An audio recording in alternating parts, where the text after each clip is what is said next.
बच्चों थोड़ा सा छुए नहीं, क्योंकि भजन पर बैठना पड़ेगा।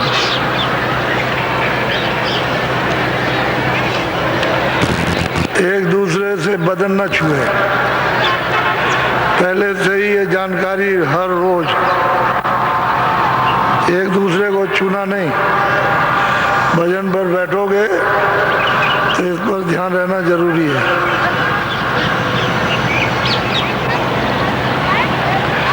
और ये लोग जो बीच में जो आते हैं वो किनारे से बैठते जाओ।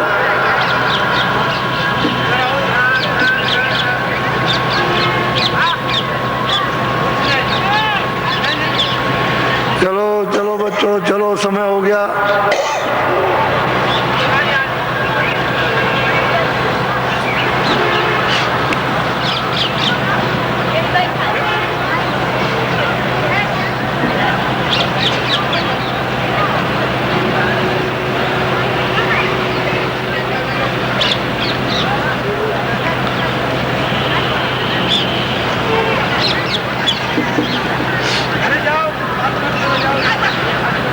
बच्चों इतनी सड़क पर बैठने मत देना।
जय गुरुदेव नाम किसका?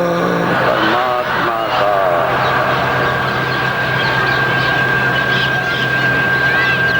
जय गुरुदेव नाम किसका? परमात्मा का।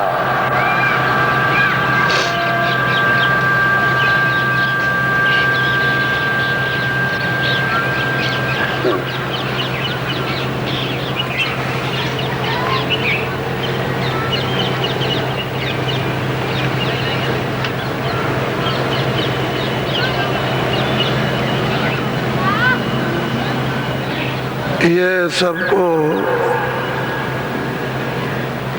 अभी मालूम हो जाएगा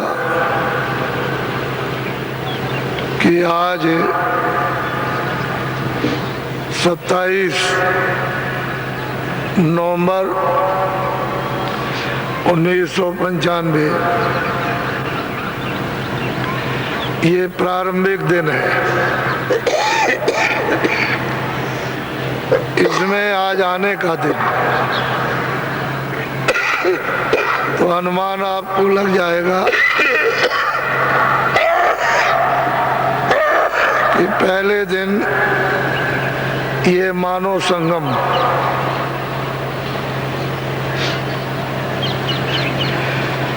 ये श्रद्धा है।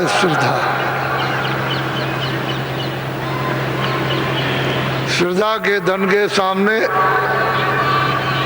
और कोई धन नहीं। ये वास्तविक श्रद्धा है। श्रद्धा में सच्चा बोध, बुद्धि का वास्तविक विवेक, श्रद्धा में सत असत की पहचान, भले बुरे कामों की जानकारी। श्रद्धा बड़े सौभाग्य से मानव को परमात्मा के प्रति आती है। तो ये एक छोटा सा श्रद्धा का स्रोत, ये कोई जोर जुल्म से नहीं, श्रद्धा से, ये लालच से नहीं, ये आत्महित के लिए। इस श्रद्धा के स्रोत में ठगी नहीं, बेईमानी और धोखा नहीं होता। ओ मालिक जिसका ये राज है, मृतलोक,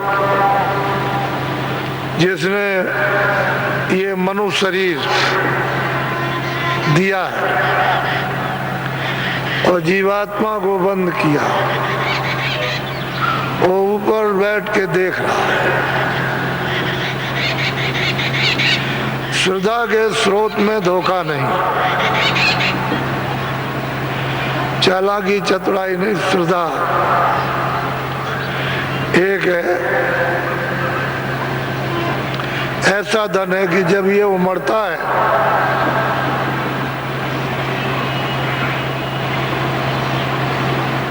तो कितने विनाशकारी ये अज्ञान के तूफान उड़ जाते हैं।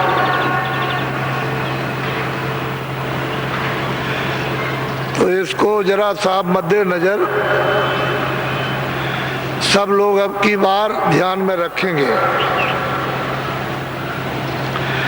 और आप 2 रोटी खाते हो,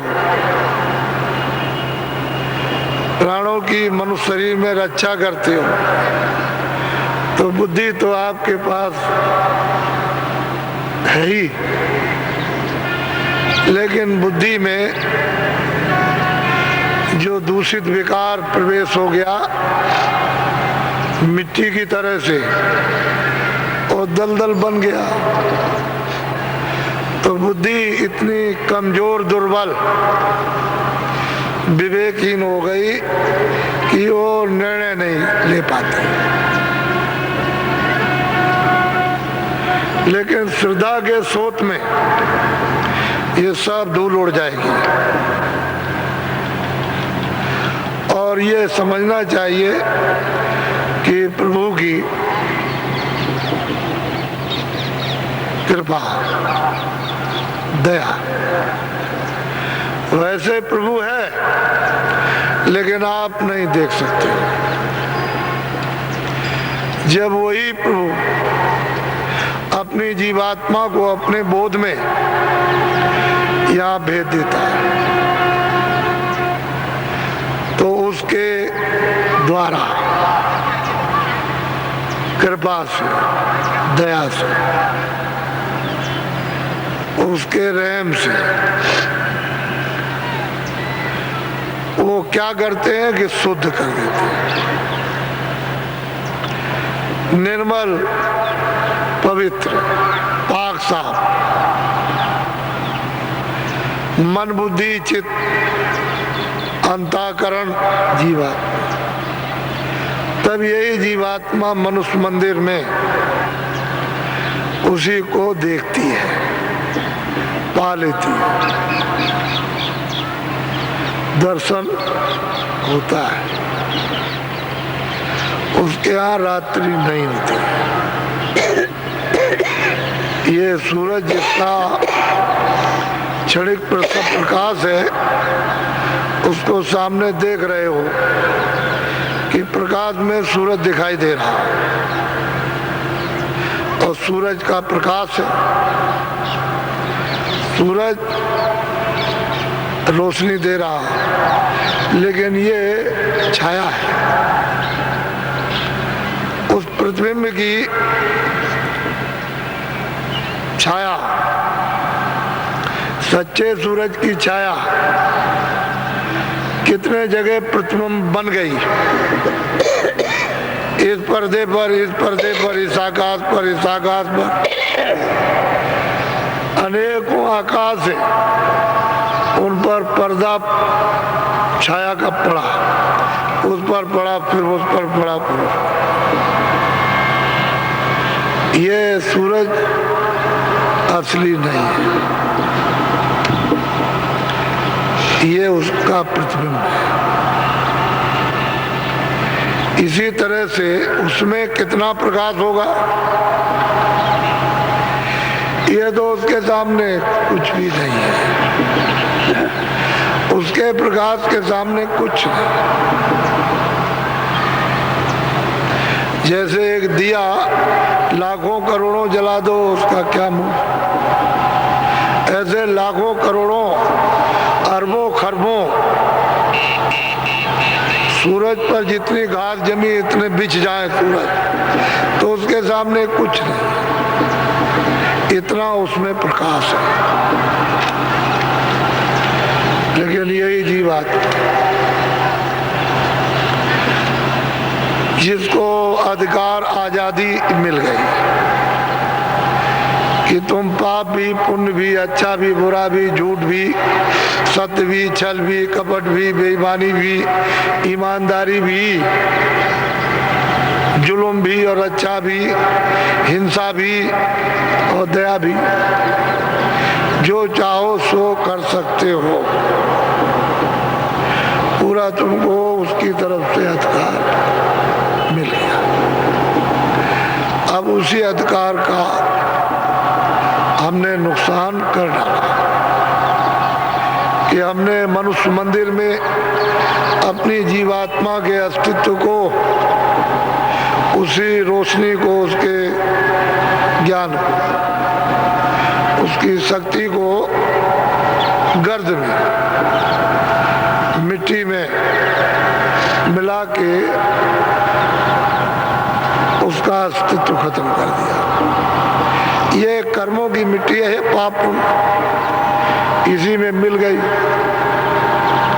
और उसकी शक्ति, उसका ज्ञान, उसका आनंद, उसका प्रेम सब इसमें जज्ब हो गया मिट्टी में, और चेतन जड़ हो गया। वैसे जीवात्मा चेतन थी, अब ये मनुष्य शरीर में आके जड़ हो गई। इतना अंतर, फर्क पाप उन कर्मों का पड़ गया कि अब यही सब बेड़ियां पहन ली, जंजीरें, और इसी से जन्म मरण, जन्म मरण, 84 नरकों में जाना, अंधा, बहरा, लूला, लंगड़ा, गरीब, ये सब कर्मानुसार। राजा रैयत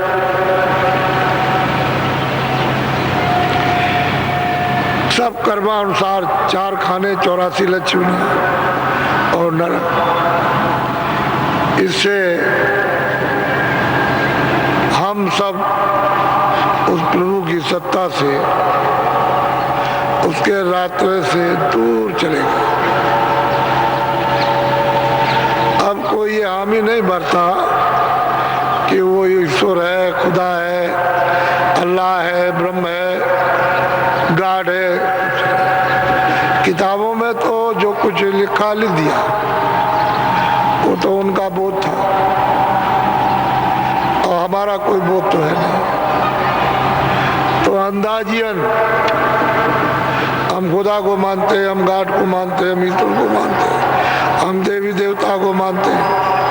अगर देवी देवता, गॉड और खुदा तुम्हारे सामने मस्जिद मंदिर में खड़ा हो जाए कि देखो तुम झूठ बोलते हो, धोखा देते हो, बेईमानी करते हो, चोरी करते हो, आज से नहीं करोगे, तो तुम कहोगे हम ऐसे खुदा को मानते ही नहीं जो हमको ये चीजें मना करें।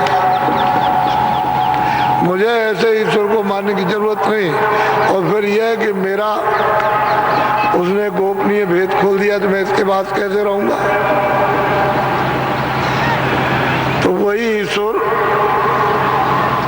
अगर आपको आपकी कमजोरी को बता दे कि भाई तुम ये क्या कर रहे हो, तो आप उसके लिए नास्तिक हो जाओगे, झगड़ा खड़ा कर दोगे, दुश्मनी हो जाएगी। तो वो बहुत बचकर, सावधानी के साथ, तुम्हारे साथ अखत मेहनत, जबरदस्त परिश्रम करते हैं, तब जाकर के कुछ। तो वो तो सब बैठ के देख रहा है, उससे हमारी कोई चीज छुप नहीं सकती। तो सुबह आपको ये बताया था, एक प्रमाण दिया था कि गोस्वामी तुलसीदास जी महाराज का जन्म राजापुर, जिला बांदा, उत्तर प्रदेश में, विख्यात बुंदेलखंड, जमुना जी के किनारे पर और चित्रकूट से 10 कोस 20 मील की दूरी पर उनका 1589 में जन्म हुआ था।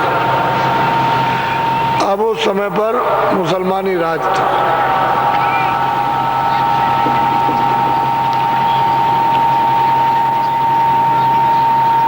उस समय पर कई एक महात्मा थे, आगे पीछे थोड़ा सा नानक जी महाराज,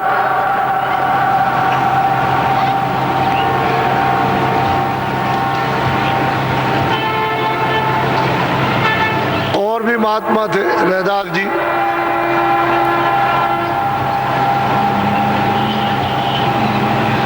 और भी बहुत से महात्मा थे। ऐसा नहीं कि महात्मा नहीं थे। इनका जन्म हुआ कानपुर ब्राह्मण जाति में, और इन्होंने अपना ये सब जीवन का, बाल अवस्था का, जो बचपन का जन्म हुआ था उसका खेलना कूदना, ये वो कुछ मालूम तो बेचारे को था नहीं। फिर बचपन में शादी हो गई, तो शादी का उनको तो कोई बोध नहीं था।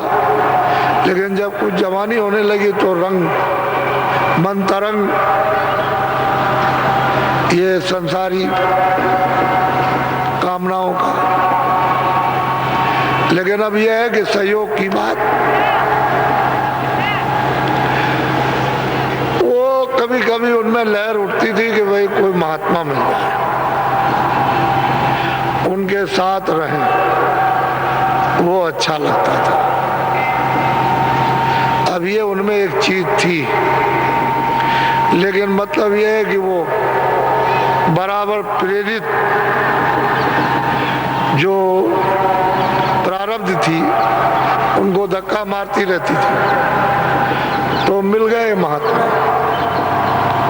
कंजगुरु, उन्होंने बता दिया कि देखो बैठ के ये रास्ता है, चलो जल्दी करो, देर मत करो। तो वो करने लगे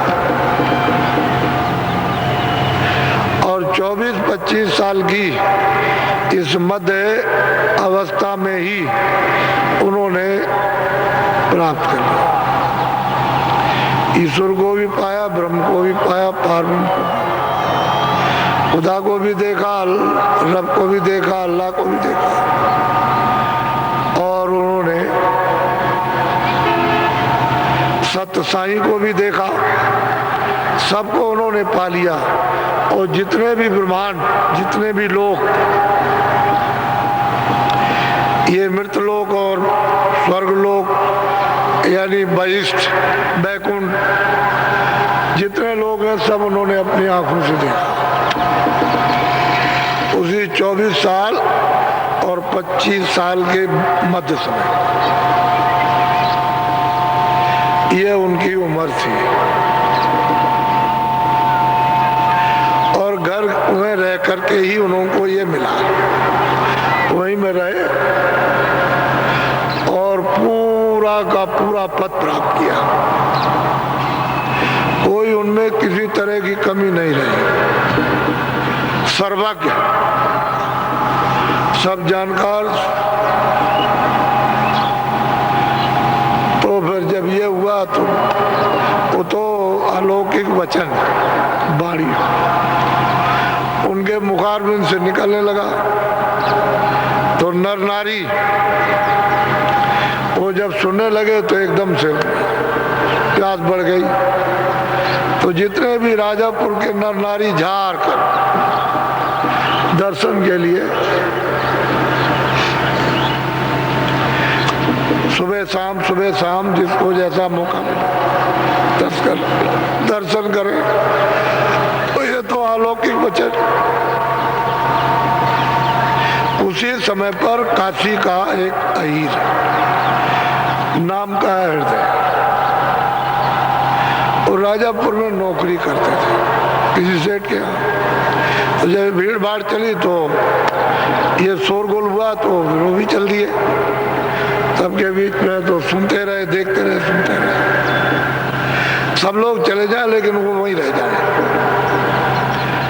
कभी देर तक, कभी मतलब ये है कि और देर तक, कभी बीच में चले जाएं, कभी अर्ध रात, ऐसे ही फिर कभी रात को रह जाएं, कभी सुबह। उनकी सेवा एहतियात करने लगे और उन पर इतना विश्वास हो गया कि यही सब करता धरता है और कहीं कुछ नहीं, और सेवा करें और नहीं।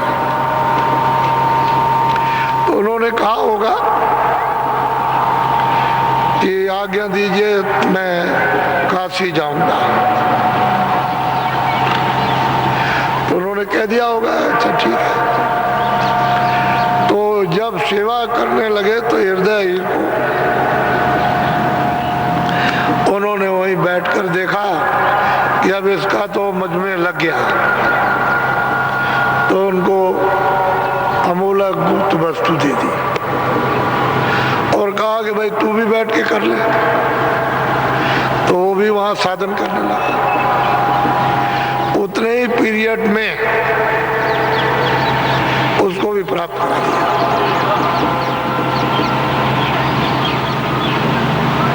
तो उनके बाद तो सर्वशक्ति उनको क्या है। तो जब सर्वांग समर्पण हो गया तो उसको भी,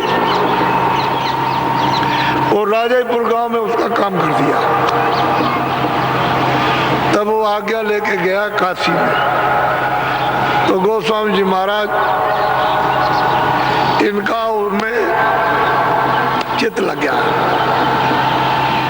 अब वो तो मतलब ये है कि जो भक्त होगा तो भक्त भगवान के बस में होते आए, तो सेवक के बस में स्वामी तो जब आज्ञाकारी है तो चित्त लगा ही रहेगा। तो उन्होंने कहा अब यहाँ कुछ नहीं, ये छोड़ो। बस वो मतलब यह है कि वो 25वें साल में, यानी 25 साल की उम्र में राजापुर छोड़ दिया और काशी चले गए। इनका तो काम हो गया था, उसका भी करना तो पता था उसका, तो उसको सूचना थी। तो जैसे ही सुना उसने भगा और तुरंत भाग करके उसने रातों रात कुटी बनाई उनके लिए, रहने के लिए तैयार कर दिया और ले गया उनको। तो पहले तो जहाँ भी ठहराया होगा, फिर उनको कुटी में रखा, बस वो वहाँ पर रहने लगे और ये उनकी सेवा करने लगे। आते जाते तो गृहस्थी था, उसके तो हृदय हीर के तो बाल बच्चे थे, ये चले गए। यानी 25वें साल ये काशी में चले गए, इतनी छोटी उम्र में और इतना बड़ा काम। तब तो उन्होंने कहा कि प्रकृत पार प्रभुर वासी ब्रह्म निरीय विरज अविनाशी ताम होकर कारण नहीं। कहते हैं वहां ये सब कुछ नहीं। तो ये जिस मृतलोक में हम लोग रहते हैं, ये एक कण है, एक जर्रा, इतना छोटा, और वो तो अथाह सागर है। तो इसकी और उसकी तारीफ क्या की जाएगी? ये क्या है उसके सामने? कुछ नहीं। ऐसे बूंद स्थान पर आप यहाँ पर फंसे पड़े और वो अपार अथाह है, उसका कोई पारावार नहीं। लेकिन सबसे बड़ी चीज ये है कि ये मृतलोक में अमोलक मनुष्य शरीर है और जीवात्मा को दरवाजे पर स्वर्ग के और मृतलोक के नाके पर बैठा दिया। ये जीवात्मा को बिल्कुल नाके पर रखा, अगर चाहे तो ऊपर चली जाए, चाहे तो नीचे गिर जाए, चाहे तो 84 चली जाए नरकों में और चाहे तो ऊपर चढ़ जाए, दरवाजे पर उसको बैठा रखा। अब इसका राज, इसका रहस्य महात्मा जानते हैं, क्योंकि आप जब जानते थे तब तो कोई बात नहीं थी, तब तो ठीक था। लेकिन मालिक ने, जो चौथे पद में रहते हैं वो तो कभी आते नहीं, ये उन्होंने सब विस्तार किया। जब अनेकों अनंतों मंडल बना दिए, लोग बना दिए, तो फिर उन्होंने इनको भेजा, ईश्वर को, ब्रह्म को, पार ब्रह्म को, महाकाल पुरुष को, इन सबको, सुरतों को अपने नाम पर, अपने शब्द पर उतारा और जगह जगह इनके ठेके बना दिए। ये सब के सब आए और मतलब यह है कि अपने अपने स्थानों पर उसी मालिक का निरंतर ध्यान करते रहते हैं। अभी करते हैं, पहले भी करते थे, और कितने युगों तक इन्होंने ध्यान उस सत्पुरुष का किया कि उसकी कोई आगिती नहीं। इतने युग, तब वो सत्पुरुष प्रसन्न हुए। जब खुश हो गए, प्रसन्न हो गए, तो हम तुमसे बहुत प्रसन्न है, तुम क्या चाहते हो? तो आखिर ये भी तो उन्हीं के बच्चे थे। तो उन्होंने, अच्छा जो तुम चाहो सो, तुम्हारी तपस्या से, सेवा से हम खुश हैं। उन्होंने वरदान मांगा कि जैसा आपका राज है सतलोक में वैसे ही दे दिया। तो बगैर सुरतों के, बगैर जीवात्माओं के, रूहों के कोई रचना हो नहीं सकती। तो सतपुरुष ने एक छोटा सा भंडार इन जीवात्माओं का, रूहों का, इन सुरतों का, इन सबको दे दिया। वो छोटा सा, अब वो तो अथाह है, उसमें से अच्छा ये ले लो। तो सूरत के जीवात्मा के आने पर ही रचना होगी, वैसे नहीं। अगर सुरते यहाँ न रहे तो रचना यहाँ कुछ नहीं। तो मिट्टी है, आसमान और जमीन क्या करें? ये सब खेल सुरतों का है। सुरते क्या है? चेतन है, जीवात्मा है, रूह चेतन है। ये उसी का आया हुआ नूर, यानी उसी की ये चेतन शक्ति है। तो वो बख्शीश में इन्हीं सेवा के बस होकर के मालिक ने आप सबको, यानी पशु पंछी, कीड़े मकोड़े, जितने भी इन सब जीवात्माओं को इनको दे दिया। तो जब शुरू में जब ले आए थे, मनुष्य शरीर दिया था तो कोई पाप पुण्य तो था नहीं, कोई वेद कतब थे नहीं, पूजा पाठ थी नहीं। वो तो मसाला मिलाकर उन्होंने माँ के पेट में खोल तैयार किया। जब तैयार हो गया तो जब 5 महीने का हुआ तो दोनों आंखों के बीचों बीच इधर देखो यहाँ बैठा दिया। उस समय बहुत सुंदर, बहुत खूबसूरत बच्चे बच्चियां पैदा होते थे, बहुत सुंदर। इन्हें क्या उनकी उपमा बताई जाए, बहुत ही सुंदर।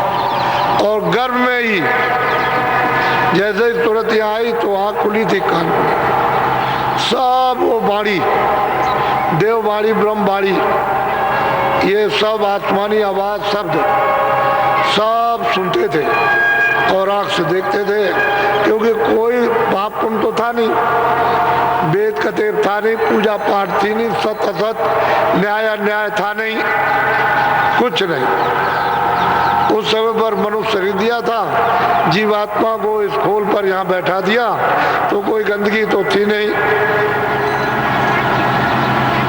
और आँख खुली थी, कान तो ये सब सुनती थी, देखती थी। जैसे ही जन्म हुआ 9 महीने का, बाहर आया तो सतयुग जोगी सब विज्ञान, सब के सब जोगी विज्ञान, रोज जाना, यानी चढ़ जाना, उतर जाना, इन सबको देखते जाए। खुदा का भी दीदार, रब का भी दीदार, अल्लाह का भी, ईश्वर का भी दर्शन, ब्रह्म का भी दर्शन, पार ब्रह्म का भी दर्शन, सब लोगों का दर्शन, और फिर उस सतपुरुष का दर्शन, और फिर वहां से उतर के चले जाओ और चढ़ जाओ, उतर जाओ। यानी मतलब जब चाहे तब, उसमें कोई रोक टोक यहाँ से वहां तक कुछ नहीं, किसी तरह कोई गंदगी थी नहीं रास्ते में, कोई मतलब बंधन था नहीं, सब लोग स्वतंत्र थे। बस इतना ही था कि आपको शरीर में लाए और कहा कि 1 लाख बरस था, तो 1 लाख बरस की आयु थी। उस समय पर जब जीवात्माओं को यहाँ लाया गया इस मनुष्य शरीर में, तो पशु पंछी, ये कीड़ों के कोई शरीर थे ही नहीं, बस खाली मनुष्य शरीर था। अब बस लाख बरस पूरे हुए परवा, जहाँ से जीवात्माएं जिस सागर से आई थी बस वापस। तो इन्होंने ये सोचा कि हमने तो इतने दिन तप किया,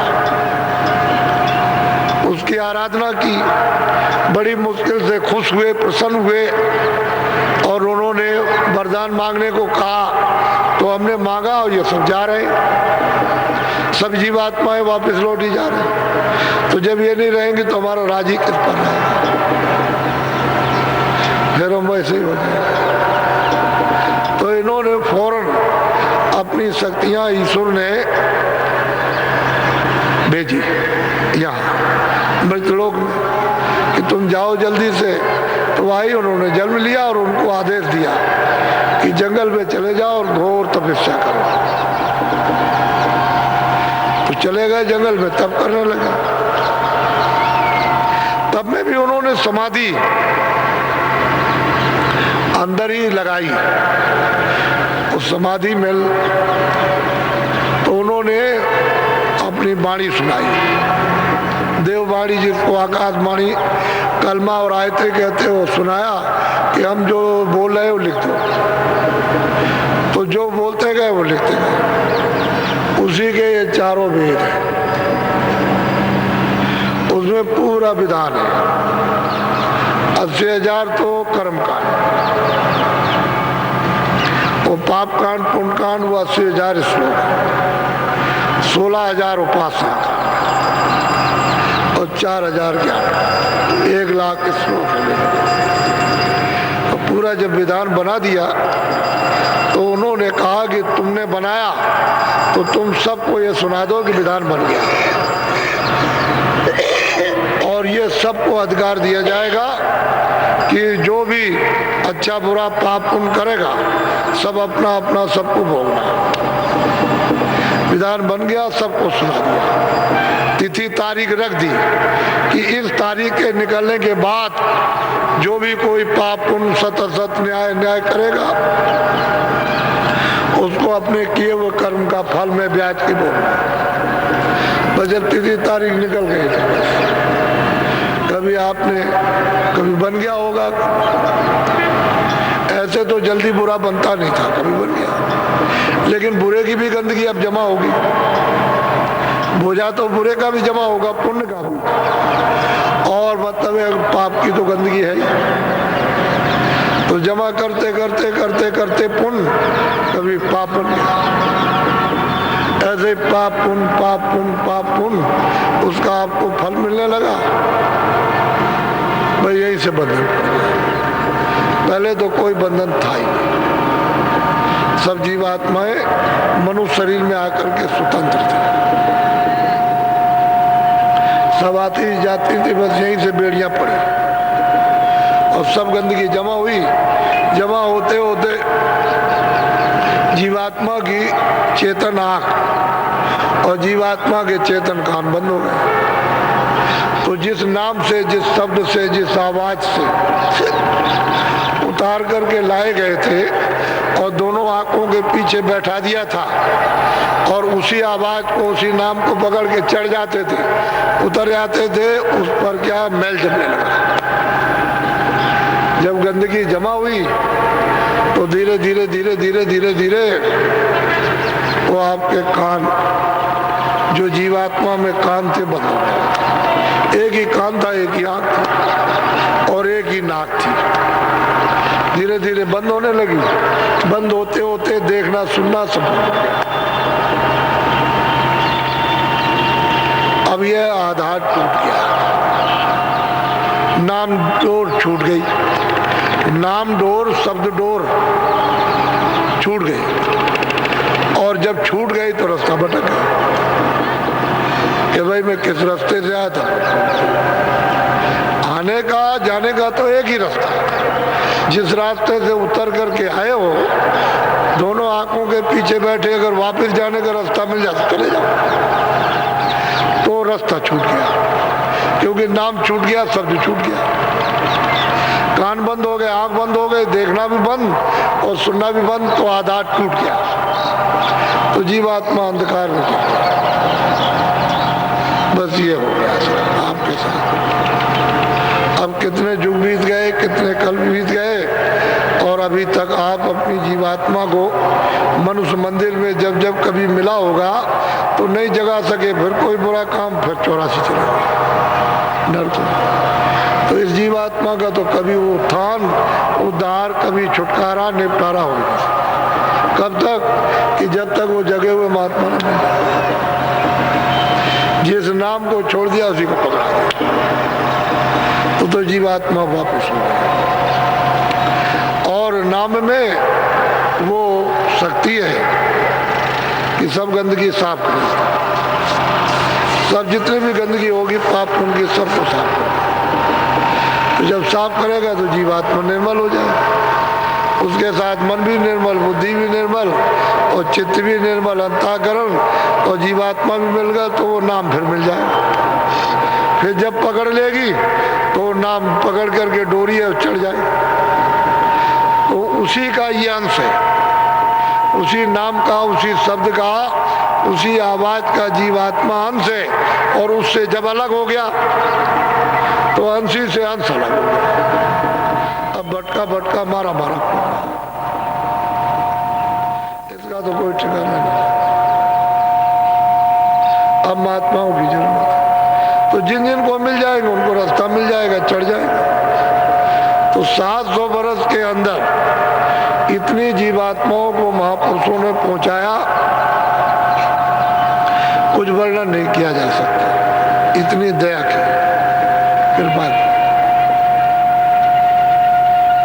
ऐसा वैसा काम नहीं किया, बहुत बड़ा काम। और रास्ता खोल दिया, जीवों को घर में जाने का रास्ता खोल दिया। और कलयुग में ये कर दिया कि सब कानून रद्द कर दिए कि कलयुग के समान परमात्मा की प्राप्ति के लिए दूसरा न सतयुग है, न त्रेता है, न द्वापर। ये सुगम युग है। और आप लोग ऐसे सुगम युग में मनुष्य मंदिर में जीवात्मा को जगाकर भगवान को न प्राप्त कर सके तो दुर्भाग्य है। ऐसे बंधन महापुरुषों ने तोड़ दिए कि बस उनको ये कहा कि भाई लो, इनका भी तुम भजन करो, इनका भी करो, इनका भी करो और जल्दी से निकल चलो। तो सबका भजन करा दिया और सबसे मिला दिया और सबके कर्जे को चुका दिया। जितना भी कर्जा मृतलोक का, जितना भी कर्जा मतलब यह है कि स्वर्ग वैकुंठ का, जितना भी कर्जा ब्रह्मलोक का, ये जितने कर्जे उन सबको चुका दिया। और इन सब शरीरों से जीवात्मा को, तो 4 शरीर है। एक तो ये स्थूल है, जल पृथ्वी अग्नि वायु आकाश। इसके ऊपर में लिंग शरीर है 17 तत्वों का, 10 इंद्रियां और चतुसंताकरण और रजोगुण तमोगुण सत्व, 17 तत्वों का लिंग शरीर, वो स्वर्ग और वैकुंठ में। इसके बाद सूक्ष्म शरीर है, वो 9 तत्व, वो स्वर्ग वैकुंठ से परे यानी ईश्वर के धाम में। शब्द स्पर्श रूप रस गंध और मन बुद्धि चित्त और अहंकार, ये 9 तत्वों का सूक्ष्म। इसके बाद उसके ऊपर में ब्रह्म लोक में 5 तत्वों का शरीर है, शब्द स्पर्श रूप रस गंध। इन 4 शरीरों में जीवात्माएं बुद्ध हैं। अब बिना महात्मा के कैसे निकलोगे? बिना रास्ते कैसे निकलोगे? तो वो लोग तो बहुत बड़े बड़े लोग हैं। जब छोटे यहाँ आदमियों का यहाँ उत्सव मनाते हो, सबका, गरीब से गरीब हो, कोई रिश्तेदार हो, उसका भी उत्सव मनाते हैं, घर में ले आते हैं, स्वागत सत्कार। और फिर ऐसे ही देवलोकों में भी अपने अपने लोक में स्वागत समारोह हर क्षण क्षण पर होते रहते। लिंग लोक में, सूक्ष्म लोक में, कारण। तो वो लोग तो बहुत बड़े बड़े लोग, ये कुछ नहीं है, सबसे छोटा लोग, ये मृत लोग। इससे बहुत बड़ा, लाखों हिस्सा, करोड़ों हिस्सा ज्यादा तो स्वर्गलोक है। स्वर्गलोक से कितने करोड़ हिस्सा ज्यादा वैकुंठ में। और फिर उससे ऊपर तो बड़े बड़े लोग, फिर उसके ऊपर पार ब्रह्मांड में तो बेशुमार लोग, वो तो कहने में भी नहीं आ सकते। और उसके ऊपर उससे भी बड़े बड़े लोग। तो असल में किसी को मालूम तो कुछ है कि ये गोपनीय रहस्य राज ये फकीरों महात्माओं के द्वारा ही जानकारों से मिलता है। बगैर जब तक पूरे नहीं मिलेंगे तब तक कोई जान भी नहीं सकता। कोई खुदा की बुराई करेगा तो कोई भगवान की, कोई गाट की बुराई करेगा। महात्मा महापुरुष किसी की बुराई नहीं करते, कहते हैं खुदा भी है यानी ईश्वर भी है, और रब भी है यानी ब्रह्म भी है, फिर पार ब्रह्म भी यानी अल्लाह भी है, और वो महाकाल पुरुष भी है, और वो सतपुरुष भी है। वो किसी की कोई बुराई नहीं है था उचित। और ब्रह्मा भी है, विष्णु भी है, शिव भी है, और वो शक्ति भी है और माया भी है। और वो मृतलोक है तो स्वर्गलोक भी, वैकुंठ लोक भी, वो सब किसी की बुराई नहीं। जो देखते हैं वो सब, वहाँ कोई बुराई है नहीं। ये बुराई करोगे तो फंस जाओगे। तो न बुराई करते हैं न करने देते, सीधे निकल जाओ। ये नाम डोर है, सीढ़ी है, चढ़ चढ़ो। नाम को पकड़ो, सीढ़ी को, उसको, और धीरे से चढ़ चढ़ो सीढ़ी पर। और चढ़ के नाम जहाज पर सवार होकर उतरो भवसागर पार। और नाम नहीं मिलेगा तो भी जीवात्माएं नहीं उतरेगी। नाम कहते हैं शब्द, शब्द कहते हैं आवाज, उसकी वाणी, जिसको आसमानी या जिसको कलमा या देववाणी ब्रह्मवाणी कहते हैं। आवाज शब्द है, नाम है, उसी से ये सब रचना नीचे ऊपर की बगैर नाम बगैर शब्द के कोई रचना बैठती नहीं। यहाँ मृतलोक में जड़ है, उसमें शब्द है, तो शब्द से ही रचना जड़ की होगी, जड़ चेतन की। ऊपर में जड़ नहीं है तो वहाँ चेतन, फिर चेतन, फिर चेतन, फिर चेतन, और फिर बिल्कुल शुद्ध विशुद्ध चेतन, फिर चेतनी चेतन। तो महात्मा के बगैर तो बच्चा मिलने वाला। तो भक्तों में ने भी जो काम किया वो अर्वचनीय, और जो उन्होंने दिया वो भी अमूलक।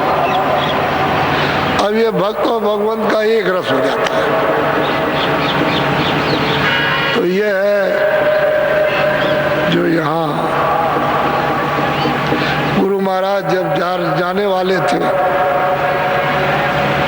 उन्होंने ये कहा था कि भाई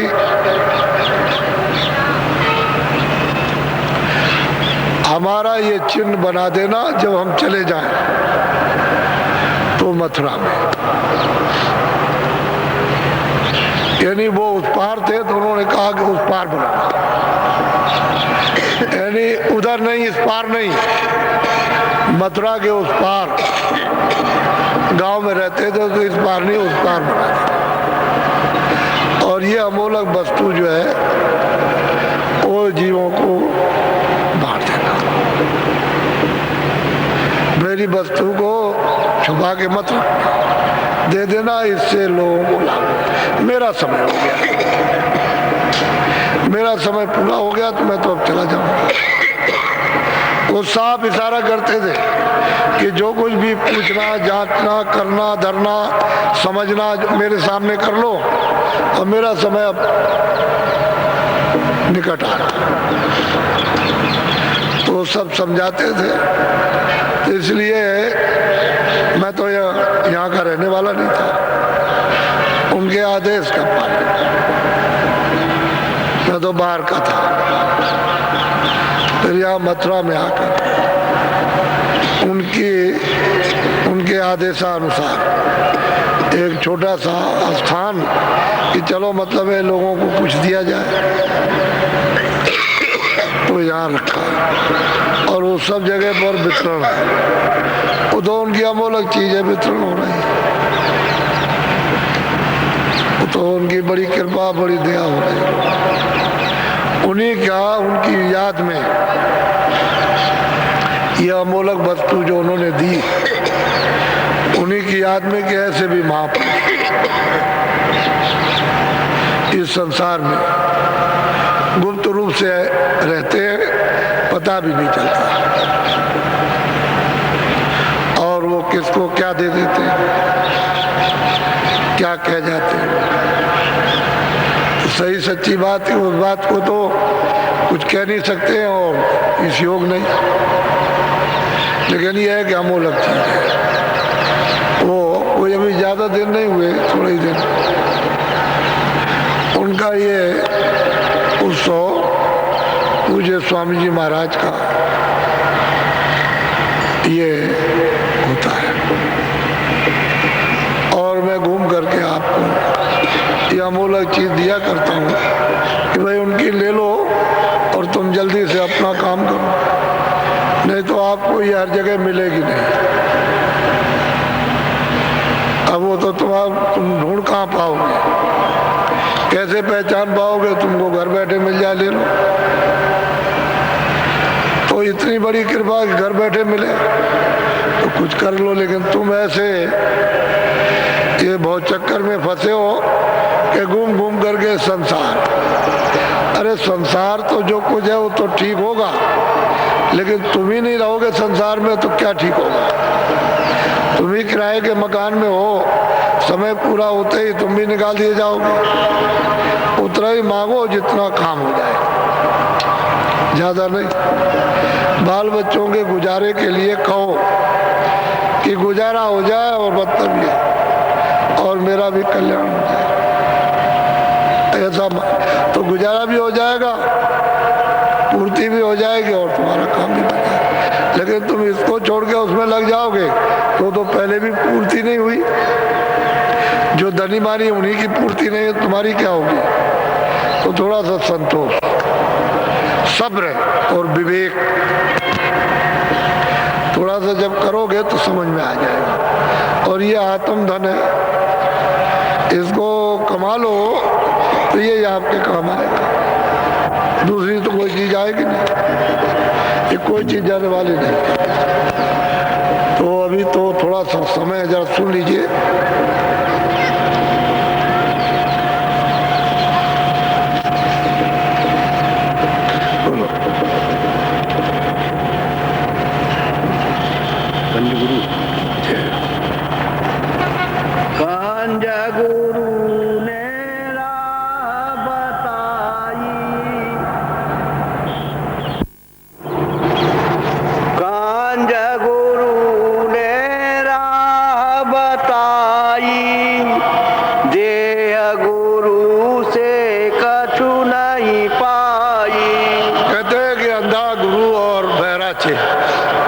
अगर अंधा बहरा गुरु हो तो उससे क्या मिलेगा, वो तो शरीर का है। तो कहते नहीं, हाँ कंज गुरु, उसने मुझको रास्ता दिया कि इस तरह से तुम चलो ऊपर, तुम दरवाजे पे बैठे हो वहीं से उठ चलो। बोलो। अब आगे विधि सुनो विधाना, ताकि विधि कहूँ परमाना।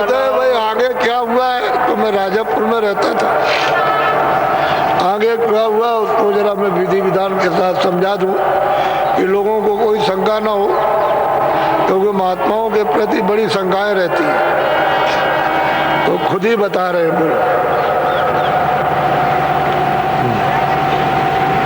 ऐसे कई दिन बीत सिराने, राजापुरी जगत सब जाने। कहते बहुत दिन हो गए राजापुर गांव में, और ऐसे जब समय बीता और ये अमोलक वस्तु मिली तो सब जितने भी राजापुर आस पास के लोग सब जान गए,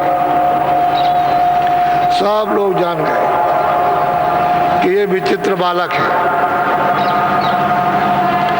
ऐसी ऐसी वाणी का उच्चारण करता जो सुनाई नहीं।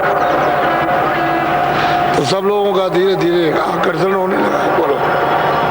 लोग दरस को नित नित आवे, दर्शन भाव सबको उपजावे। कहते लोग दर्शन को आए, जब देखे ये बालक बड़ा सुंदर है और वो दिव्य वाणी का उच्चारण करता है तो उसमें कसी से खिंचाव है, तो भाव उमड़ पड़े। श्रद्धा, जिसको श्रद्धा कहते हैं, तो सब जगह चर्चा शुरू हो गई। तो सब नर नारी साहब दर्शन के लिए दौड़ पड़े। बोलो। हृदय हीर काशी का बासी, राय राजा पुर नौकर हृदय हीर काशी का बासी वहां का रहने वाला था, राजापुर में नौकरी करता था किसी सेठ के यहाँ। उसी शोरगुल में जब सब लोग दर्शन करने चले तो ये भी चला। तो भाई कौन है, चलो दर्शन करें। सब लोग जा रहे हैं, तो ये भी बेचारा मनुष्य था ही, दर्शन करने चला। बोलो। वो प्रतिदिन दर्शन को जावे, प्रीत बड़ी हित कहान। कहते हैं कि प्रतिदिन दर्शन करने आए और जो उसको सबको सुनाए वो भी सुने, तो धीरे धीरे धीरे धीरे उसकी प्रीत हो गई, प्रेम हो गया, लगाव, उनको बहुत चाहने लगा। जब इसने हो जाता है तो फिर छोड़ता नहीं है, दौड़ दौड़ के आता है। अब इसको कोई क्या जानेगा, ये जो आते हैं दौड़ दौड़ करके, तो इसको कोई क्या समझेगा, इसको क्या बयान करेगा, क्या है उसके पास समझ जो बयान करेगा। उससे क्या पूछोगे क्यों आते हो। जब एक मामूली पति पत्नी के प्रेम को तुम वर्णन नहीं कर सकते हो, तो ये तो अलौकिक प्रेम है, ये कैसे कहा जाएगा। तो कहते हैं कि दर्शन करने आए, वचन सुने और बहुत प्रेम हो गया, और बगैर दर्शन के चैन। अब ये स्थिति हो गई कि दर्शन के बगैर, जैसे माँ, बच्चा माँ के लिए तड़पता है और माँ बच्चे के लिए, कि बगैर बच्चा उसके और बगैर माँ उसके नहीं रह सकती। ठीक यही हालत हो गई उस हृदय हीर की। अब उसको चैन नहीं। बोलो। रात दिवस दिन दिन रहे पासा, तुलसी बिना और नहीं। कहते हैं कि मेरे पास आता जाता रात रात भर रहे, और बस बस हमारे बगैर वो कुछ नहीं, किसी को जानता ही नहीं था। अब इतना प्रेम उसका प्रगाढ़ हो गया। कहते हैं जब उसका इतना प्रेम हो गया, सेवा करने लगा, तो मैंने उसको ये अमोलक वस्तु दे दी, क्योंकि वो तो पूरे हो गए। अब वो अधूरे थोड़े नहीं गए, वो तो पूरे हो गए। तो जब उन्होंने पूर्ण उस पद को प्राप्त कर लिया, पूरे हो गए, फिर उनमें क्या कमी रही, कुछ नहीं। तो कहते मैंने इसको अगम चीज, अमोलक दे दी, अगम अमोलक वस्तु दे दी। बोलो। एक दिवस भाई ऐसी रीति, काशी गए बहु। कहते हैं कि ये तो चला गया वहाँ, इसको तो वस्तु दे दी, इसका तो काम यही हो गया। ये वहाँ गया तो मतलब है कि ये हुआ कि मेरा उचाट हुआ कि मैं उससे मिलूं, उसके पास जाऊं। अब कहते हैं नहीं कि भगवान भक्त के बस में होते आए, ये कोई कहावत गलत थोड़ी है। अब उसको तो यही दे दिया, इतनी सेवा, इतनी प्रीत उससे करता तो गया वहाँ, तो एकदम से उचाट हो गया कि मैं उसके पास चला। तो ये कुछ ही दिन में यानी वहां से चल दिए, और ऐसे मौके से गए कि किसी को कुछ पता नहीं कहाँ चले गए, कोई बता बुतू के नहीं, रात को उठे अपना चल दिए। उस समय तो ये रेलगाड़ियां थी नहीं, रेलगाड़ियां तो बहुत बाद आ गई, अभी आ गई, उस समय नहीं थी। उसके चल दिए। कैसे गए होंगे, पैदल गए होंगे, वहां से काशी तो बहुत दूर थी, तो चल दिया और काशी में जाके पहुंचे। बोलो। हमारा चित हृदय में बासी, हम चले गए नगर। अब वो सबको बता रहे लगा था। तो मैं इसलिए वहां चला गया कि चलो उससे मिलने चल गए। बोलो। संवत 16 से रहे 15 चैत मास बारिश। अब आप इसको याद कीजिए कि 1589 में जन्म हुआ और कहते हैं कि 1615 1614 और 1615 यानी मतलब 25 साल की अवस्था में काशी चले गए। ये पूर्ण पद प्राप्त करने के बाद वो वहां चले गए। बोलो। पहुँचे काशी नगर मजारा हृदय सुनत दौड़ी चलिया।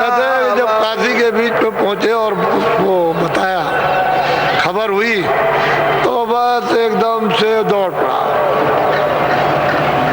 बेवड़ा रो करके कि किसी को कुछ नहीं समझना, दौड़ा। बोलो।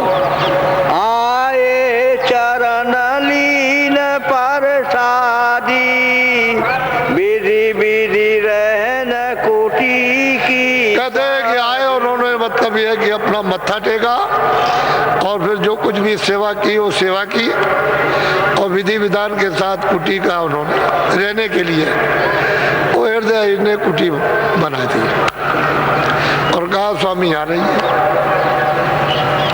25 साल की अवस्था थी। अब आप पहले ये सोचिए 25 साल क्या होता है। घर में बच्चे बच्चियां रहते हैं, भाई कितने साल, 25 साल कुछ, और इतना बड़ा बोध ज्ञान उनको प्राप्त हो जाए, ये छोटा नहीं। तो कहते हैं मैं तो घर छोड़ के 25वें मतलब वर्ष में चला गया। बोलो। और वहाँ उसने कुटी बना दी विधि विधान से और मतलब है वहाँ पर कहा कि इसमें विराजिए। बोलो। गंगा निकट कुटी जहाँ कीना हृदय नित आवे लो। कहते हैं कि गंगा के पास ही वरुण नदी है, वहाँ उसने कुटी बनाई और बस उनको वहाँ विराज दिया, उनको बैठा दिया और हृदय अपने घर से रोज आए जाए, रोज आए जाए उनकी सेवा करने के लिए। हर तरह की सेवा बराबर आता जाता। बोलो। सत्संग रंग रस पीना हम पुण्य वस्तु अगम। कहते भाई हम क्या करें, ये सत्संग सुनता था और वो रस लेता था, जो मैं इसको सुनाता था रंग चढ़ गया तो मैंने इसको अगम वस्तु दे दी। वो मतलब ये सब काम 25 साल में हो गया और इसको भी पहुंचा दिया, इसमें भी कोई कमी नहीं, ये भी पूरा हो गया। बोलो। अस अस कछु दिन काशी माई रहे तहाँ पुण्य सह। कहते मैं काशी में कुछ दिन ऐसे रहा, सहज स्वभाव से शांत रहने लगा। बोलो। 16 से 16 में सोई कार्तिक बदी पंच। अब गोस्वामी जी महाराज कहते हैं कि 16 से 16 में एक पलक नाम नानक पंथी थे, वो आए और मुझसे उन्होंने वार्तालाप किया। तो 16 से 16 और उधर में 11, इसको जोड़ दीजिए आप। कोई ज्यादा तो मतलब ये कुछ होते नहीं। और ये पलक राम उनके पास आए, ये नानक पंथी थे। अब इनमें श्रद्धा तो थी कि नानक जी महाराज वो संत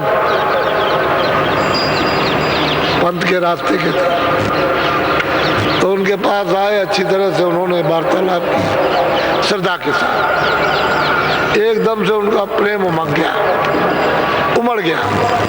तो कहते हैं मैंने 16 से 16 में इनको भी अगम की वस्तु दे दी, इनका भी काम बन जाएगा। क्या देर लगती, बोलो। आए पालक राम एक शांति, रहे काशी में नानक। कहते हैं उनको उस समय पर जब वो अपने स्थान पर थे तो लोग उनको कहते थे संत है। लेकिन अब क्या करें, जब गुरु चले जाएं तो काम अगर शिष्य का ना हो तो किसी स्थान पर बैठ करके कोई अपने को संत कैसे संत हो जाएगा। तो कहते हैं जब ये शोर सपाटा मचा तो ये वहां आए और इन्होंने आकर के जो सुनाया वो इनको सुनाया गया, बहुत ध्यान से सुना और इनका भी प्रेम उमड़ गया। तो मैंने इनको भी ये अमूल्य वस्तु दी। बोलो।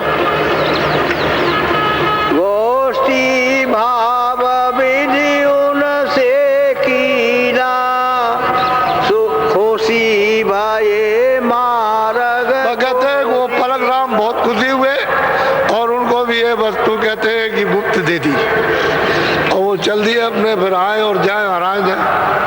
तो एक ही बरस के अंदर इनका भी काम पूरा। वो तो महापुरुषों की लहर होती है, मौज होती है, मर्जी होती है किसी को कुछ करे। ये उनके जीवन प्रारंभिक और वो 91 बरस तक रहे। बोलो तो। घट रामायण ग्रंथ बनावा, ताकि विधि दिवस। कहते हैं शुरू में मैंने घट रामायण एक बनाई जिसमें घट का भेद यानी किस तरह से तुम मालिक को प्राप्त करोगे ये उसमें उन्होंने लिखा। तो जब घट का भेद उन्होंने बताया, घट रामायण उन्होंने बनाई तो कोई बहुत बड़ी उम्र में नहीं बनाई। बोलो। सम्मत 16 से 18 उठी मौज ग्रंथ की। 16 से 18 तो ये ले लीजिए और 11 वो जोड़ दीजिए, कोई ज्यादा समय नहीं होता है।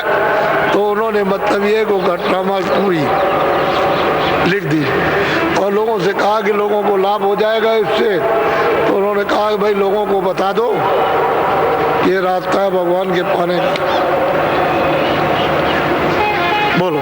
भादो सुदी मंगल एकादशी, आरंभ की जो प्रथम मन बास। बोलो आगे बोलो। सोने काशी में अचरज कीना, सोर नगर में भयो। अब ये काशी में बड़ा शोर हुआ, बड़ा सुनकर के बड़ा आश्चर्य किया भाई ये घट का भेद क्या है, क्योंकि वहां तो कोई करता धरता तो था नहीं, सब लोग बाहर फंस गए थे। अब वो घट का भेद जो उन्होंने बताया, उन्होंने कि भाई ये जीवात्माएं ऐसे आई ऐसे वापस जाएंगी, तो बड़ा आश्चर्य क्योंकि वहां तो ये कभी सुना नहीं गया था। तो बड़ा शोर हुआ काशी में कि भाई एक छोटा सा बालक आया और मतलब ये कि पता नहीं क्या क्या कह रहा। तो चारों तरफ से एक शोर मचा। बोलो। पंडित जगत जैन और तुरका, भयो भयो मजरा आई काशी पूर्वा। कहते हैं कि भाई तमाम कहते हैं मुसलमान, तमाम पंडित, तमाम ये सब वो मिलकर कहते हैं भाई क्या है ये, क्या चीज है, क्या है। तो बड़ा मतलब है झगड़ा झंझट और बड़ी वार्तालाप ये वो सब। तो उन्होंने देखा अरे भाई झगड़ा क्यों करते बैठा, क्या है, बेकार है, ये लोग समझ तो सकेंगे नहीं। तो उन्होंने फौरन उसको गुप्त कर दिया, गुप्त कर दिया। और इसको मतलब ये झगड़े झंझट छुपा दिया। गुप्त कहते हैं छुपा दिया। बोलो।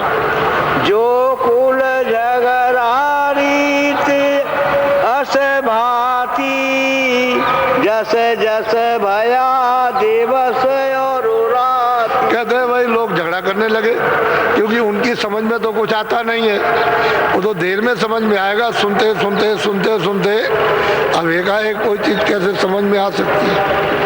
महात्माओं का उपदेश होता है। हमने जब उपदेश शुरू किया तो बड़ा झगड़ा करने लगे, तो सोचा है कि इनको तो कुछ नहीं मिलेगा, ये तो ऐसे दूर हो जाएंगे, तो चुप हो गए और फिर सीधे रास्ते से। तो महात्मा देखते हैं कि भाई ये इससे इनका नुकसान हो जाएगा, छोड़ो, चलो सीधे रास्ते से इनको ले चले। तो झगड़ा झंझट कौन करे? अरे जीवों का कल्याण करना, रास्ता बदल देना। वो नहीं चाहते, छोड़ो उनको, औरों को दो कुछ। बोलो। तासे ग्रंथ गुप्त हम कीना, घट रामायण चलन नदी। कहते हैं घट की जो रामायण थी, जो ईश्वर दर्शन की, ब्रह्म के दर्शन की मालिक है, वो तो कहते हैं चलने नहीं दिया, कहले हमारी समझ में नहीं आता, तो बस ये है कि उसको हमने गुप्त कर दिया, बंद कर दिया। बोलो।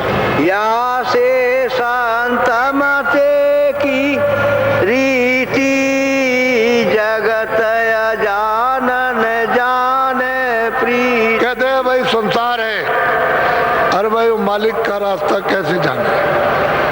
ये संत मत का रास्ता है। जगत जो है वो अज्ञान है, इसमें फंसा पड़ा हुआ है, उसकी समझ में क्या आएगा? कुछ नहीं आएगा। इसलिए हमने उसको बंद कर दिया, छुपा दिया। बोलो। संबत 1631 रामचरित कीन पदई। बस कहते हैं कि मैंने वो भी घटका ही लिखा, लेकिन मैंने सिर्फ नाम लेकर कि अंदर में रावण कौन है और राम कौन है और लंका कौन सी है, ये सब अंदर में वर्णन सब अंदर का किया उन्होंने।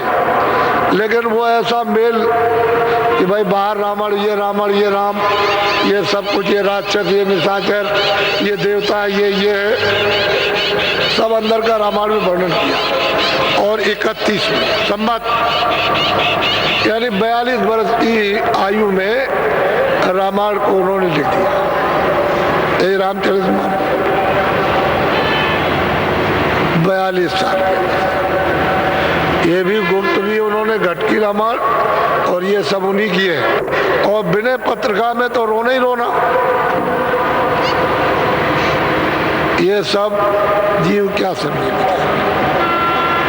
उनकी समझ में क्या आ सकता है? छुपा लिया। 42 साल में उन्होंने रामायण को लिख दिया, और 42 लिख दिया तो बहुत, इसको सोचिए, समझिए। बोलो। जग में झगड़ा जाना भाई, रामन राम चरित्र बनाई। कहते जग में झगड़ा था, तो हमने सोचा कि चलो इसी से लाभ हो जाए, तो हमने राम और राम का मतलब यह है कि उसका चरित्र वर्णन करें, चलो इसी से फायदा हो लोगों। बोलो। पंडित भेख जगत सब झारी, रामायण सुन के। कहते हैं कि जब रामायण को लिख दिया तो पंडित भेख सब, यानी इतना झाड़ करके सब खुशी सुखी, मतलब प्रसन्न हुए कि जिसका कोई मतलब, बहुत प्रसन्न, बहुत। बोलो। अंधा अंधे विधि समझावा, घट रामायण गुप्त करा। यहाँ पर कहते हैं कि अंधों ने अंधों को सुनाया, तो बताओ उनको क्या पल्ले पड़ेगा? अंधा हो तो रास्ता कैसे अंधा बताएगा? तो अंधों ने अंधों को सुनाया, और उस रामायण को जो सुना उन्होंने सुनाया, हमसे कभी भी नहीं पूछा, क्योंकि 42 साल की उम्र में मैंने बना दिया और 91 तक मैं यहाँ रहा, मुझसे पूछने कोई नहीं आया। इसमें क्या लिखा है, इसका मतलब क्या है, इसका क्या सुनाते हैं। ये हो। अरे भाई गोस्वामी जी महाराज से पूछना चाहिए था कि भाई ये क्या है, ये क्या है, ये क्या, कुछ वो गए नहीं उनके पास, कोई पूछा, वो सुखी हो गए, खुश हो गए, और बस मतलब ये है कि अंधों ने अंधों को सुनाया प्रचार, पता ही नहीं कि राम कहाँ है, उनको मालूम नहीं कि साकेत लोक कहाँ है, गोलोक कहाँ है, ब्रह्मलोक कहाँ है, कुछ पता ही नहीं चलता। अरे भाई पूछ लेते हैं उनसे, तो कोई पूछने ही नहीं गया, अंधों ने अंधों को सुनाया। सही सच्ची बात तो ये है कि जीव बेचारा क्या करे, इस उलझन में फंस गया। तो जो महात्मा सत्य है वो सत्य ही है, वो किसी तरह से भी जीवों को लाभ होना चाहिए। ऐसे नहीं समझो तो ऐसे समझो, ऐसे नहीं समझो ऐसे समझो तो लाभ पहुंचाते, वो तो नुकसान कभी किसी का करते नहीं, किसी महात्मा ने नुकसान नहीं किया। तो असली चीज ये है, इनके पास तो बहुत आएंगे, मुसलमान भी आएंगे, हिंदू भी आएंगे, ब्राह्मण भी आएंगे, बड़े बड़े विद्वान पंडित आएंगे और इनसे वार्तालाप करेंगे और प्रेम होगा, उनको भी अगम वस्तु जो झगड़ा करते थे उनको देंगे और उनको भी पार करेंगे। तो महात्मा तो भला करते ही, लोग नहीं समझते। इसलिए आप लोग महात्माओं के संबंध में कुछ नहीं जानते हो, और वो लकीर के फकीर क्या करके गए, क्या देके गए, क्या कह गए, क्या बता गए, हो तो अपने को कुछ नहीं। सही बात यह है कि हम भी वैसे ही थे, अगर महात्मा न मिलते तो अपने को क्या पता था, क्या उसका बोध था, क्या ज्ञान था, कुछ नहीं, कुछ भी नहीं था। लेकिन महात्मा जब मिल गए तो उन्होंने सब कुछ गड़गड़ा करके बना लिया, तो महात्मा ही सब बनाते। तो ये मनुष्य मंदिर है, थोड़े दिन के लिए आपको मिला है, किराए पर आपका ये मकान है, और अभी देखते देखते मकान मालिक ये मकान ले लेगा, जीवात्मा को निकाल बाहर करेगा। आपको चाहिए कि आप मकान लेने के पहले कुछ जीवात्मा के लिए कर लो, यही तुम्हारा सौभाग्य। कुछ कर लोगे वही तुम्हारे काम आएगा, बाकी कुछ नहीं। बाकी सब जितना भी अरब करब जो कुछ भी है सब ये, और ये पड़ा किराए का मकान है, ये तो जड़ हो जाएगा, ये तो खोल है, इसमें से चेतन निकाल दिया, जड़ रह गया। क्या करोगे, झाड़ मास को उठा के जला दो, फेंक दो, बस। पशु पंछी का आप फेंक दीजिए, गाड़ दीजिए, इसी तरह से मनुष्य का फेंक दो, गाड़ दो, पानी में डाल दो, डुबा दो, और क्या कर सकते हैं, किस काम आएगा। तो ऐसा अनमोल मनुष्य शरीर, और जीवात्मा के लिए कुछ भी धन ना कमा सके तो व्यर्थ जीवन चला गया, फिर मानव शरीर नहीं मिलता। मैंने तो एक बात इसलिए आपको कही कि उन्होंने कहा मैंने भी पाया, तो दूसरा कहता है मैंने भी पाया, फिर वो कहेगा मैंने भी प्राप्त किया। तो मुसलमान आएंगे कि आप ही मुर्शिद हो, आप ही खुदा हो, और आप ही रब हो, सब कुछ आप हो, और मतलब ये कि मैंने भी उसको देखा। तो महात्मा तो कोई हो तो रूहों पर जीवात्मा में दया करते, तो सबने हामी भरी कि मैंने पाया, मैंने देखा, मैं वहां गया। तो रास्ता उसका है तभी तो जाएगा, आएगा, रास्ता नहीं रहेगा तो कैसे होगा। तो आप लोग, मैं अभी नामदान दूंगा, आप लोग शाकाहारी रहो। आज के 50 साल पहले 95% लोग शाकाहारी थे, तो शाकाहारी रहो, अशुद्ध आहार नहीं, शुद्ध आहार। दूसरा यह है कि ऐसी कोई चीज सेवन मत करो जो बुद्धि नाशक हो, बीड़ी है, तंबाकू है, हुक्का पियो, लेकिन बुद्धि अगर पागल हो जाए उस चीज को तो घर में पत्नी भी कबूल नहीं करती है। समाज भी आपको ये नहीं मानता कि अच्छी चीज। जब पागल हो जाओगे तो पहचान खत्म हो जाएगी। तो सिवाय गाली गलौज के और क्या करो। तो दो चीजों का ध्यान रखो, एक तो सहकार, दूसरा यह है कि कोई चीज ऐसी सेवन मत करो बुद्धि पागल हो जाए। बीड़ी तंबाकू औकात, ये दो चीजें वर्जित, मना। जितने अनाज है, सब्जी है, दूध है, घी है, फल है, ये आप दिन में 100 बार खाओ। अच्छे से अच्छे कपड़े पहनो और अच्छे से अच्छे मकान में या झोपड़ी में रहो, मना कौन करता। और खेती करो, दुकान करो, दफ्तर का काम करो, घर गृहस्थी में रहो। ये भी नहीं कहते हैं कि भाई छोड़ दीजिए, आप घर में रहो, लेकिन 23 घंटे तो शरीर के लिए, अपने परिवार के लिए काम करो शारीरिक, और 1 घंटा समय बचाओ वो अपनी जीवात्मा के लिए। आप जीवात्मा का, उसकी रक्षा का साधन भजन करो, जो जीवात्मा का धन प्राप्त हो जाए। ये शरीर के काम आएगा, शरीर का धन। और वो जो आत्म धन है, वो जो भजन करोगे, वो जीवात्मा का धन है, वो जीवात्मा के काम आएगा, तो वो उसकी रक्षा करेगा। और ये क्या करेंगे, इसके काम आएंगे। खाना है, कपड़े है, दवा है, तो इसको सेवन करो, इसको निरोगी रखो, क्योंकि जीवात्मा इसमें बैठी है। तो शरीर को ठीक रखोगे तो वजन भी हो जाएगा। तो जीवात्मा को भी ठीक कर लो जो गंदी हो गई। मोटी मोटी बात है, सबकी सब, इसमें इधर उधर का कुछ नहीं। दृष्टांत जितने चाहिए लाखों, वो हम महात्माओं के दे देंगे, उन्होंने कहा हमने पाया। ये तो आप नहीं कह सकते हो कि किसी ने नहीं कहा, हम तमाम प्रमाण दे देंगे आप, 1-2 नहीं, हमने पाया।